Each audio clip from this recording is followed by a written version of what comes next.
Good morning students. Metallurgy के fourth chapter में आज हम करने वाले हैं extraction of copper from copper one oxide. Okay, अगर हम एलिंगम डायग्राम को चेक करते हैं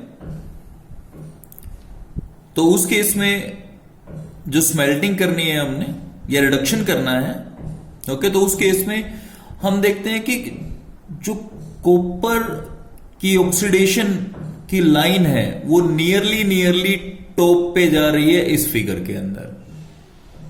ओके, मींस मैं कार्बन से या कार्बन मोनोऑक्साइड से, ओके, क्योंकि 273 केल्विन है, 273 0 डिग्री पे करूंगा तो कोई रिडक्शन पॉसिबल नहीं है। एटलीस्ट मेरे को टेम्परेचर जो 500 to 600 चाहिए। ओके, तो 500 to 600 के ऊपर अगर मैं बात करता हूं तो नियरली जो आपके पास कॉपर वाला लाइन जो है कॉपर की ऑक्सीडेशन की, वो ऊपर टॉप मोस्ट ही है। ओके, और ऊपर वाले की एक्सट्रैक्शन मैं कर सकता हूं एलिंगम डायग्राम में नीचे वाले से उसको रिड्यूस करके। ओके, तो अगर मैं बात करता हूं 500 to 600 केल्विन के ऊपर नियरली यहां पे, तो उस केस में मेरे कार्बन जो है, कार्बन की लाइन भी, कार्बन से कार्बन मोनोऑक्साइड की लाइन भी काफी नीचे है उससे। CO जो अपना ये कार्बन है, कार्बन से कार्बन डाइऑक्साइड, ये लाइन भी काफी नीचे है उसकी। ओके, और CO से और CO2 ये भी लाइन काफी नीचे है। ओके, इसका मतलब क्या होगा कि मैं अगर कॉपर के ऑक्साइड से एक्सट्रैक्ट करना चाहता हूं तो उसको मैं हीटिंग विद कोक से आसानी से रिड्यूस कर सकता हूं। ओके, बट दिक्कत क्या आती है कि जो कॉपर के ओर्स हैं वो मोस्टली सल्फाइड्स हैं। ओके, तो अब मैं स्टार्टिंग से पूरा प्रोसीजर कर लेता हूं। ओके, यहां से मेरे को एक चीज क्लियर हुई कि मैं कोक को यूज करके कॉपर के ऑक्साइड यानी क्यूपरस ऑक्साइड को रिड्यूस कर सकता हूं फ्री मेटल के अंदर। इस टर्म को मैं आगे यूज करूंगा। अब मेरे पास कॉपर का ओर जो होता है वो कॉपर पायराइट ही होता है मोस्टली। ओके, तो अब फर्स्ट जो स्टेप होगा एक्सट्रैक्शन के लिए वो होगा सेम उसी तरह से क्रशिंग एंड पल्वराइजेशन।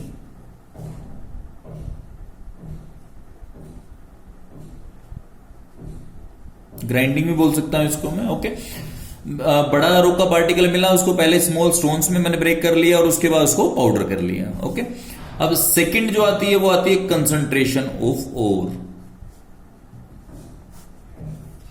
कंसंट्रेशन ओर में मैग्नेटिक सेपरेशन यूज नहीं कर सकता। रीजन क्या है कि कॉपर एक मैग्नेटिक ओर नहीं है।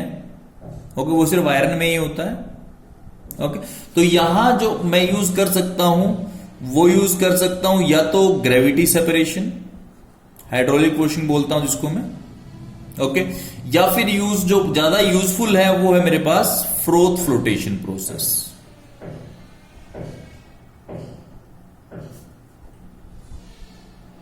जिससे मैं पाइन ऑयल की हेल्प से सल्फाइड ओर को सेपरेट आउट कर सकता हूं। फोम बनता है, फोम लाइट होता है, वो सारा मैं डिस्कस कर चुका हूं फ्रोथ फ्लोटेशन प्रोसेस। ओके, तो यहां से मेरे को कंसंट्रेट ओर मिल जाता है।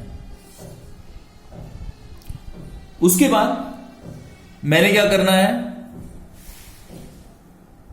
सल्फाइड ओर मेरे पास है, जो फ्रोथ फ्लोटेशन प्रोसेस से मेरे को कंसंट्रेट ओर मिलेगा, उसको मैं क्या करूंगा, उसको मैं पहले रोस्ट करूंगा रिवर्बरेटरी फर्नेस के अंदर। Cu2s प्लस रोस्टेड का मतलब क्या है, ऑक्सीजन दूंगा मैं उसको, और यहां से क्या बनेगा Cu2O प्लस में SO2। ओके, और इसी Cu2O को जो ऑक्साइड बना मेरे पास, मैं क्या कर सकता हूं, इसी को रिड्यूस कर सकता हूं। ओके, अगर इसी में मैं रिडक्शन की बात करूं तो मेरे पास Cu2O को मैं कोक के साथ हीट कर दूंगा तो क्या बनेगा, Cu प्लस CO बन जाता है मेरे पास, कॉपर निकल आता है। ओके, बट एक्चुअल में क्या होता है, जो सल्फाइड ओर जिसको मैंने फ्लोटेशन प्रोसेस से क्या कर लिए, कंसंट्रेट कर लिया है, ओके, तो वहां जो कॉपर पायराइट यूज होता है वो एक्चुअल में वहां कॉपर पायराइट अकेला जो CuFeS2 है, ओके, वो एक्चुअली मिक्सचर किस किस चीज का है, वो मिक्सचर है FeS और Cu2S का, ओके, मींस मैं ये कह सकता हूं कि CuFeS2 को अगर मैं रोस्ट करता हूं तो उस केस में मेरे पास क्या बनता है, Cu2S प्लस FeS प्लस में SO2, ये बनता है, ओके। अब इसका फर्दर रोस्टिंग में ऑक्सीजन से रिएक्ट करता है, तो आपके पास Cu2S जो पड़ा आपके पास वो कन्वर्ट किस में होगा, Cu2O में कन्वर्ट हो जाएगा, और FeS जो है वो किस में कन्वर्ट होगा, FeO प्लस SO2 में कन्वर्ट हो जाएगा, ओके। अब मेरे पास जो FeS है, ओके, क्योंकि आयरन जो है वो रिएक्टिव है किससे, कॉपर से ज्यादा रिएक्टिव है, ओके, तो इसका मतलब क्या है, FeS जो है वो प्रेफरेंशियली ऑक्सीडाइज होगा FeO के अंदर, ठीक है, इट मींस ये रिएक्शन प्रेफरेबली होगी, okay, as compare to this reaction, okay. और अगर लास्ट में मेरे पास Cu2O बन भी जाता है, ओके, तो अगर Cu2O लास्ट में बन भी जाता है तो वो इस FeS से रिएक्ट करके Cu2S प्लस FeO बना लेता है, ओके। तो इसका मतलब क्या हुआ कि रोस्टेड ओर जो होगा उसके अंदर मेरे पास क्या होगा, या तो Cu2S होगा या फिर होगा FeO, ये मेरे को रोस्टेड ओर के अंदर मिलता है, ओके। और कुछ क्वांटिटी में आपके पास अनरिएक्टेड FeS भी मिलता है, ओके। अब जो रोस्टेड ओर है उसको मैं क्या करता हूं, उसको मैं सिलिका मिक्स करता हूं, SiO2 जो फ्लक्स की तरह काम करेगा मेरे पास, ओके, और इसके अंदर कुछ पाउडर्ड कोक ऐड कर देता हूं मैं, ठीक है, और इसको मैं स्ट्रोंगली ब्लास्ट फर्नेस में हीट करता हूं, इस प्रोसेस को क्या बोलता हूं मैं, स्मेल्टिंग, ओके। अब स्मेल्टिंग में क्या होगा, जो FeO बना है मेरे पास, FeO will combine with SiO2 to form FeSiO3, ferrous silicate बोलता हूं इसको मैं, और ये मेरे पास क्या है, स्लैग बन जाता है, ओके। और इस टेम्परेचर के ऊपर क्या होगा, सारा मास जो है जितना भी आपका स्लैग होगा या मेटल होगा वो सारा का सारा मेल्ट कर जाएगा, मोल्टन फॉर्म में चला जाएगा, और 2 लेयर्स बन जाएंगी मेरे पास, ओके। और स्लैग जो है वो हल्का होता है, लाइटर होता है डेंसिटी में, तो ये अपर लेयर बना लेगा, और जो दूसरा जो आपके पास मेटल है, ओके, तो मेटल क्या होगा, मेटल लोअर लेयर बना लेता है, ओके। और इस मेटल की लोअर लेयर जो बनती है उसको बोलता हूं मैं कॉपर मेटे, ओके। और इसके अंदर कॉपर मेटे के अंदर होता क्या है, Cu2S होता है, और कुछ जो आपके पास FeS होता है जो अनचेंज्ड होता है, ओके। अब मैंने क्या करना है, अब मैंने जो कॉपर मेटे है, ओके, इसमें से मैंने कॉपर की रिकवरी करनी है, ओके। तो कॉपर की रिकवरी कैसे करता हूं वो चेक कर लेता हूं मैं यहां से, ओके। इसके लिए मैं क्या करता हूं कि जो कॉपर मेटे है उसको मैं ट्रांसफर कर देता हूं किसमें, बेसिमर कन्वर्टर में। बेसिमर कन्वर्टर कुछ इस तरह का इक्विपमेंट होता है मेरे पास, ओके। और इसके अंदर मैं करता गया हूं मैं कॉपर मेटे, ओके, जिसके अंदर Cu2S और कुछ FeS पड़ा हुआ था, मैं इसमें रखता हूं। ओके, इसके अंदर कुछ ट्यूयर्स होते हैं, ट्यूयर्स के थ्रू क्या करता हूं, हॉट एयर और सैंड को मैं इसके अंदर प्रेशर से क्या करता हूं, इसके अंदर पास करता हूं। ओके, ये पियर शेप्ड फर्नेस होता है जिसको स्टील से बनाया जाता है और अंदर की तरफ सिलिका की लाइनिंग होती है इसके अंदर, और इसको एक हॉरिजॉन्टल एक्सल के ऊपर क्या हैंग कर दिया जाता है, जिसको मैं बार बार क्या कर सकता हूं कि टिल्ट कर सकता हूं। ओके, अब बेसेमराइजेशन के प्रोसेस में क्या होता है, अगर कोई सल्फर, आर्सेनिक या एंटीमनी की इंप्योरिटी है तो वोलेटाइल ऑक्साइड्स की फॉर्म में बाहर निकल जाएगी। ओके, और FeS जो पड़ा आपके पास यहां, वो किस में कन्वर्ट होगा, वो कन्वर्ट हो जाएगा FeO के अंदर। ओके, और FeO कंबाइन करेगा सिलिका के साथ और क्या बनाएगा, स्लैग बना लेगा। ओके, और स्लैग मोल्टन कॉपर यहां होगा, उसके ऊपर जस्ट लेयर बन जाएगी किसकी, स्लैग की लेयर बन जाएगी। ओके,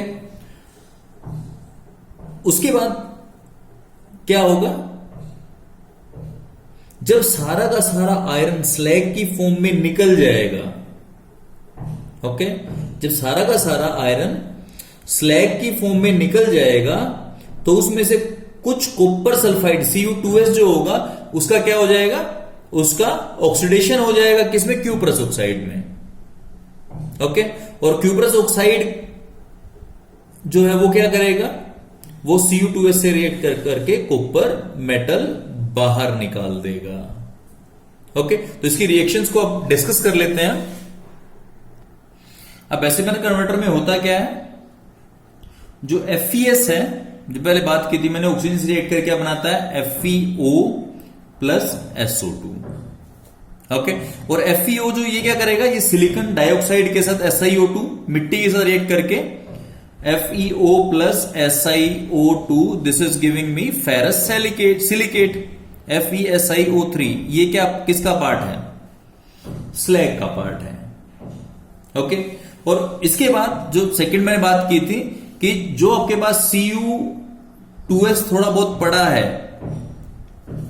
ओके, क्योंकि आयरन स्लैग की फॉर्म में बाहर निकल चुका है, जो Cu2S पड़ा होगा वो क्या करेगा, वो ऑक्सीजन से रिएक्ट करके क्या बनाएगा, Cu2O प्लस में SO2 गैस से बाहर निकल जाएगी, और ये Cu2O रिमेनिंग कॉपर सल्फाइड के साथ Cu2S प्लस Cu2O। ओके, जो Cu2O यहां से प्रोड्यूस हुआ, ये रिमेनिंग कॉपर सल्फाइड एक ही कंटेनर बेसिमर कन्वर्टर के अंदर ही पड़े दोनों। ठीक है, तो अब क्या होगा कि ये कॉपर सल्फाइड से रिएक्ट करके Cu कॉपर प्लस में SO2 गैस बाहर निकल जाती है। ओके, और ऐसा प्रोसेस जिसके अंदर एक रिएक्शन का प्रोडक्ट ही दूसरे के लिए रिड्यूसिंग एजेंट का काम करता है। ओके, इस प्रोसेस को क्या बोलते हैं, ऑटो ऑक्सीडेशन। तो कॉपर के केस में ऑटो ऑक्सीडेशन होती है। ओके, अब जैसा कि पता है, मेरे को पता है कि मोल्टन कॉपर हैवियर होता है तो नीचे जाता है। ओके, तो एक फायदा ये भी होता है कि ये ट्यूअर्स है मेरे पास, और जो मोल्टन कॉपर है वो ट्यूअर्स से नीचे रहता है। इट मीन्स जो आपके पास यहां हॉट एयर आ रही है उसकी ऑक्सीडेटिव एक्शन से ये बच जाता है।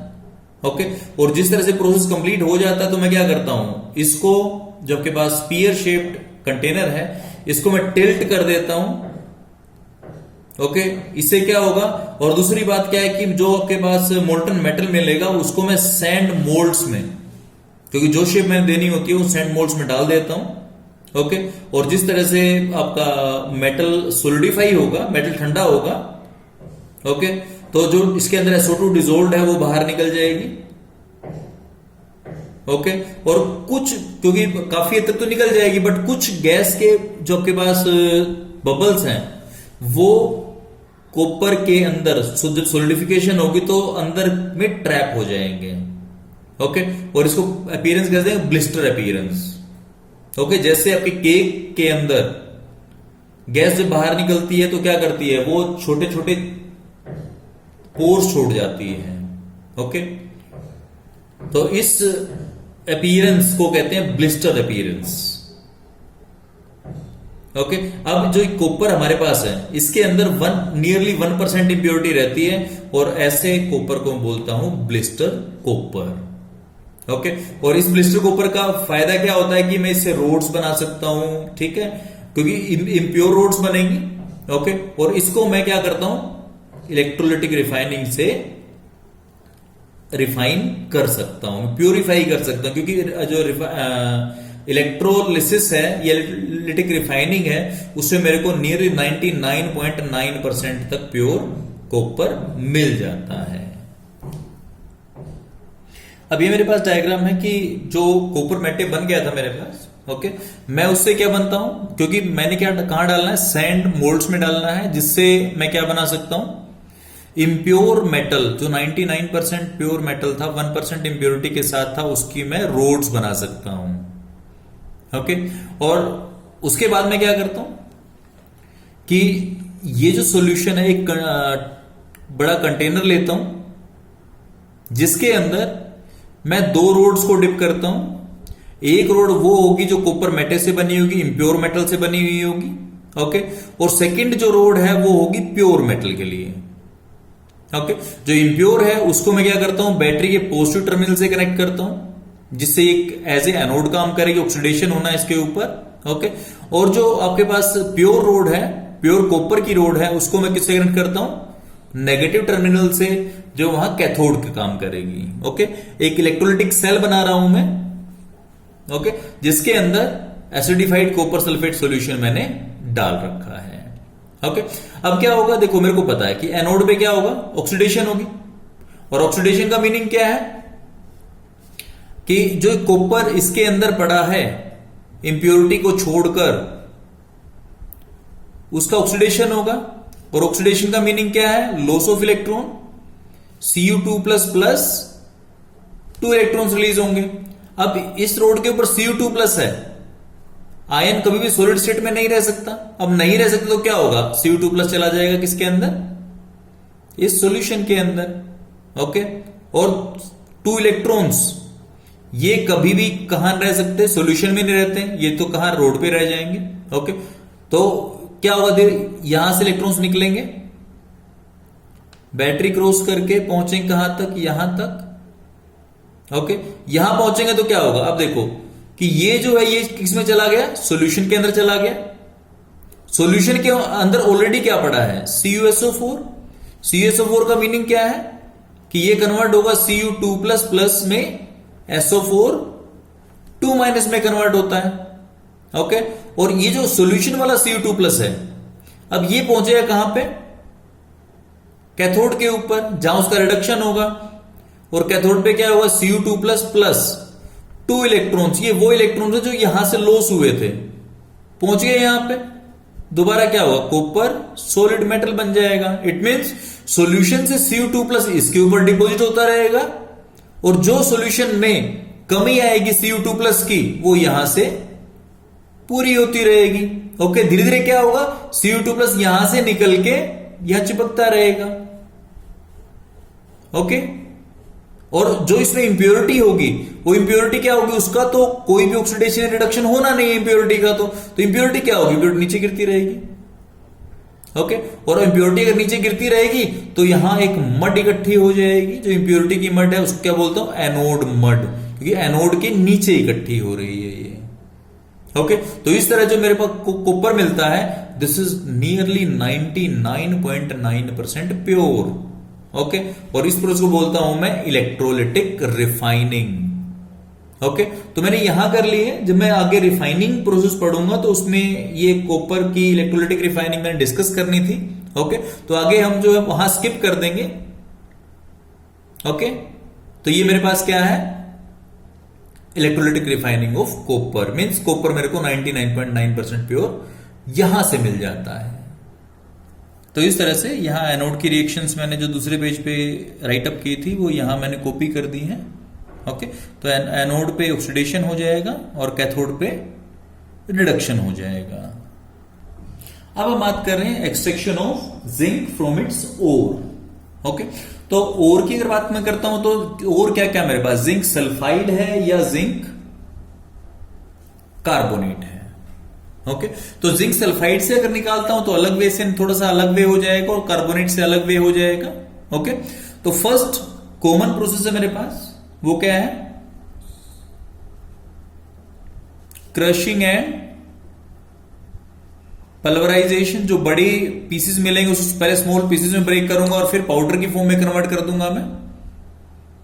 ओके, उसके बाद सेकंड आता है कंसंट्रेशन ऑफ ओर। ओके, अगर जिंक सल्फाइड है मेरे पास, ओर की फॉर्म में जिंक सल्फाइड है, तो क्लियर है कि मैं फ्रोथ फ्लोटेशन प्रोसेस से जाऊंगा।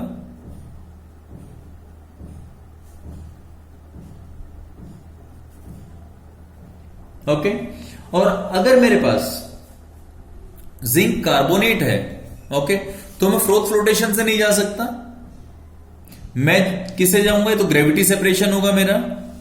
ओके, या मेरे पास हाइड्रोलिक वॉशिंग होगी, मैं सारा है तो ग्रेविटी सेपरेशन का पार्ट ही। ओके, तो अलग अलग प्रोसेस फॉलो होंगे।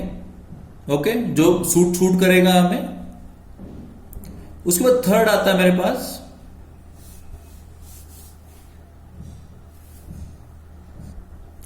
रोस्टिंग या कैल्सिनेशन। ओके, अगर जिंक कार्बोनेट यूज कर रहा हूं मैं, तो सिंपली मैं क्या करूंगा, कैल्सिनेशन कर दूंगा। कैल्सिनेशन में हीट हो जाएगा और जिंक ऑक्साइड प्लस साथ में मेरे पास बन जाएगा CO2, गैस निकल जाएगी बाहर। ओके, और ये मेरे पास किससे है, कैल्सिनेशन से है। अगर मेरे पास जिंक सल्फाइड पड़ा है तो उस केस में मैं क्या करूंगा, रोस्टिंग कर दूंगा। O2, this is giving me ZnO plus SO2।